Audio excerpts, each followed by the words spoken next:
No. Say hello. Hello. Hello, BookTube! I come to you today with the tag. And no, I'm not pandering to you. No, I'm pandering to you, Steve, because I'm doing the classics, the Penguin Classics tag, which he created. And if you watch his original video, which of course you probably already have, or you will, he spends probably the first 5 minutes of it smooching with Frida, his lovely schnauzer.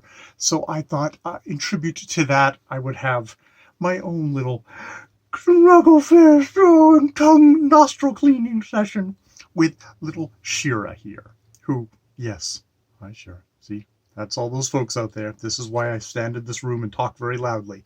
Yeah, that's still weird. I'm sure Frida thinks Steve is pretty freaking weird too. All right, yes.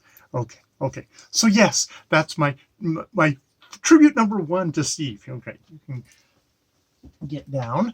Tribute number 2 is another part of why I'm doing this tag is a appreciation to Steve, who is doing his waddle through the penguins, his Penguin Classics black spined wall. He's taking one penguin off each day and talking about that penguin, which gives us the lovely chance to have Steve just kind of focus in on one book, sometimes at great length. Like when he talks about Joyce, which he talked about for 2 videos, because he obviously loves James Joyce that much. So yes, with that said, let's get on to Steve's tag. Number 1, Penguin Classics are the best reprints volumes in the whole world. How many do you currently own? Okay, so it's the black spine ones. Well, they're mostly black spine unless you get deluxe. So it's somewhere around, probably around 30. Around 30 Penguin Classics is what I own. Penguin Black Spine Classics that I own at the moment. But we'll get on to that. Penguin evolved roughly 70 million years ago. What's your history with Penguin Classics?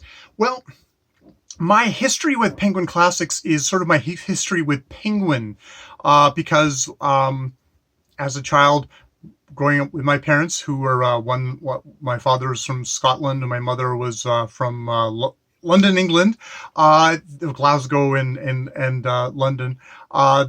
They had their shared library in this long.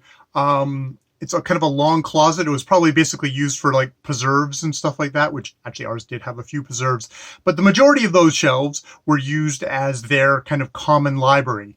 And in that common library, they had all their books. And a lot of those books, what I took as this must be what adult books are, were these. Were these kind of books.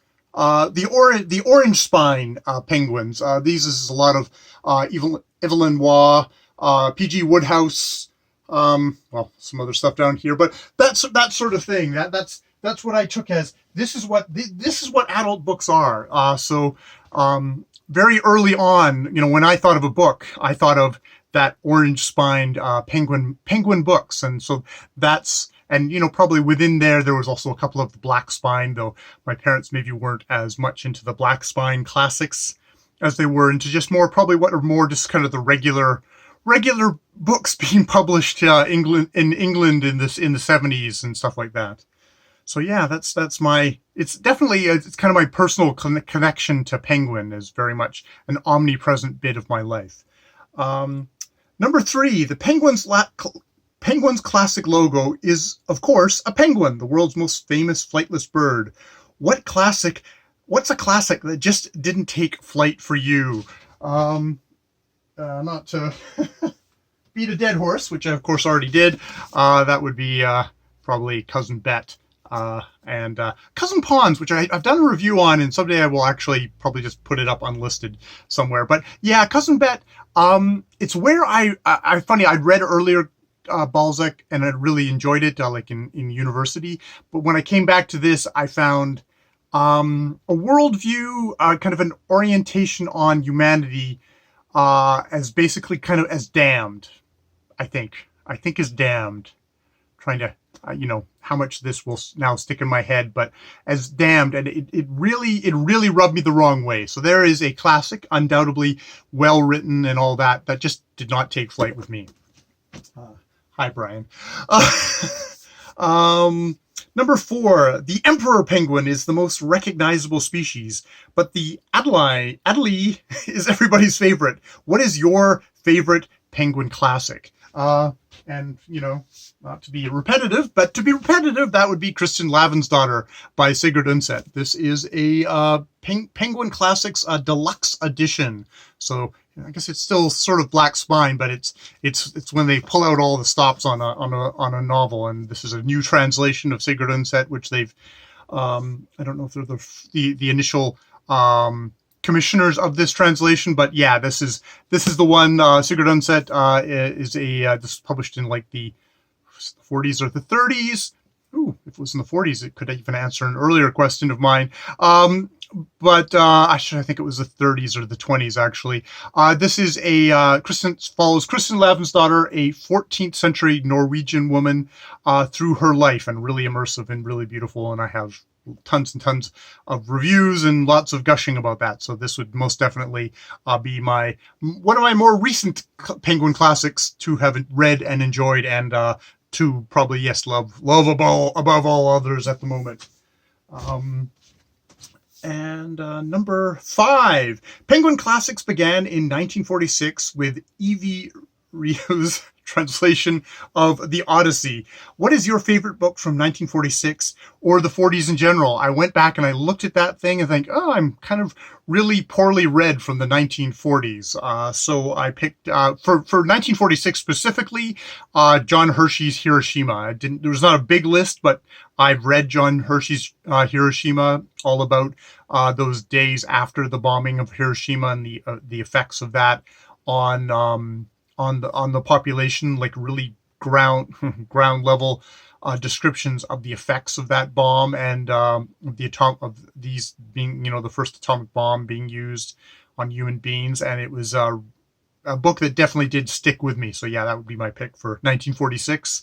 For the 1940s in general, again, also a kind of a wide expanse of books that I have not read. However, Brideshead Revisited by Evelyn Waugh was published in 1945, and that's probably one I might even have.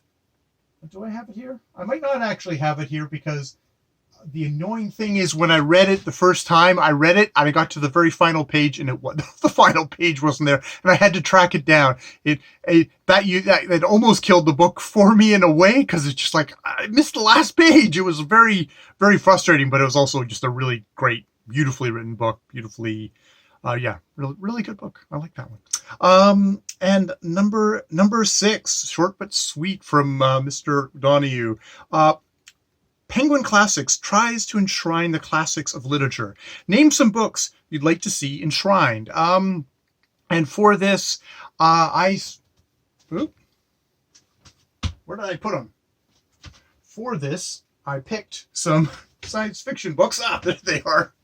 I picked some science fiction books because that's a easy shooting ducks in a barrel way of getting books that Penguin probably hasn't paid attention to.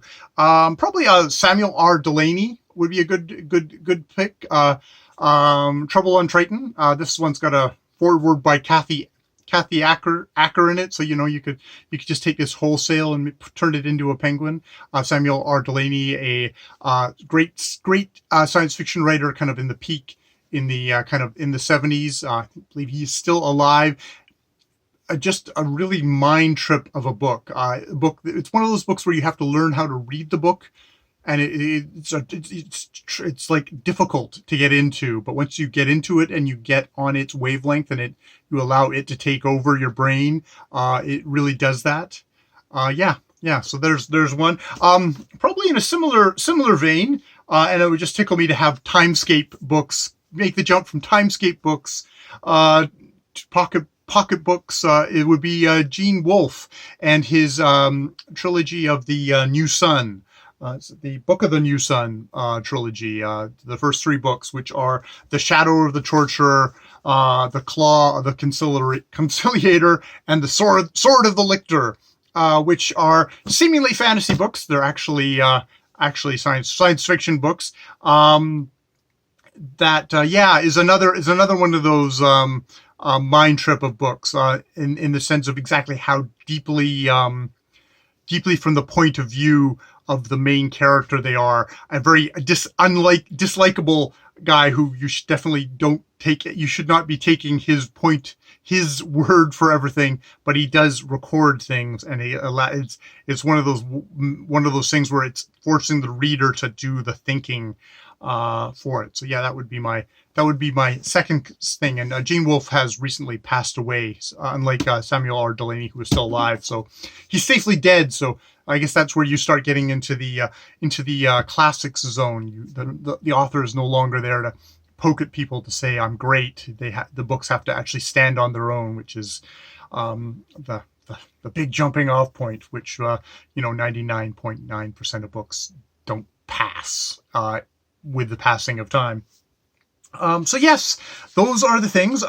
Most obviously, I want to thank Steve for this, and I'll put up a playlist of him going through Penguin Classics, where he talks what seems like effortlessly, but is an entire lifetime of reading and of thinking about these Penguin Classics, and has his strong opinions on it. And this isn't always him gushing over, oh, this is high literature. There's some books, such as Joyce, where he'll give you the straight goods of why he doesn't like this book, and he doesn't, maybe it should be something that's a Penguin classic, but he does not like it, which is, I think, something really, really important to think of when you are confronting classics.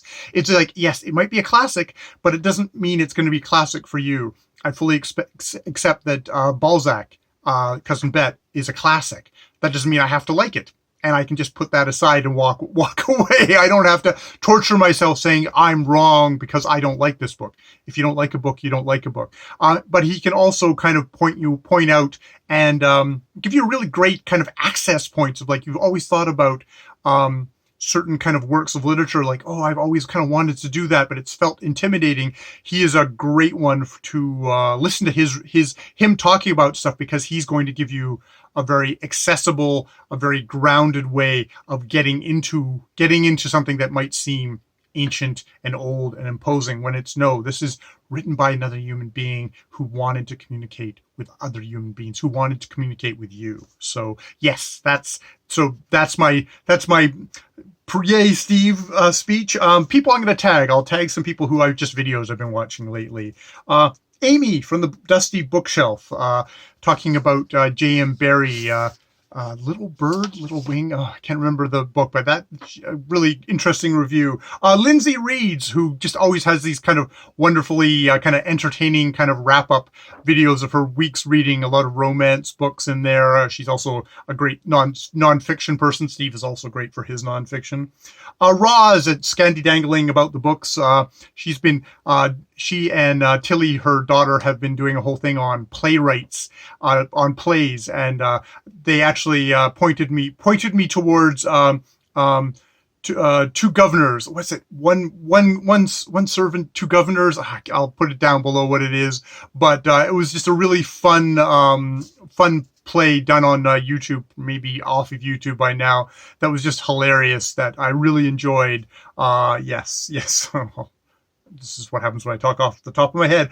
Jack at the Rambling Raconteur, most recently talking about Dr. Mephistopheles by Marlowe, which is, another really fun booktuber. And then Dane at Dane Reads, who did this whole series of about he got this big box set of Penguin mini moderns, and did a little mini reviews of all these, like, it was like 100 or so of these little mini moderns. Did like 100 individual little reviews and went through them all, and it was a great series. So I always think of him when I think of Penguins now too. So yeah, that's who I tag. Thank you, Steve, for the thing, and thank you for Shira, who is over here and is now curled up nicely asleep, so I won't bother her. It's hard to work under the hot lights. Yes, all right. More videos later.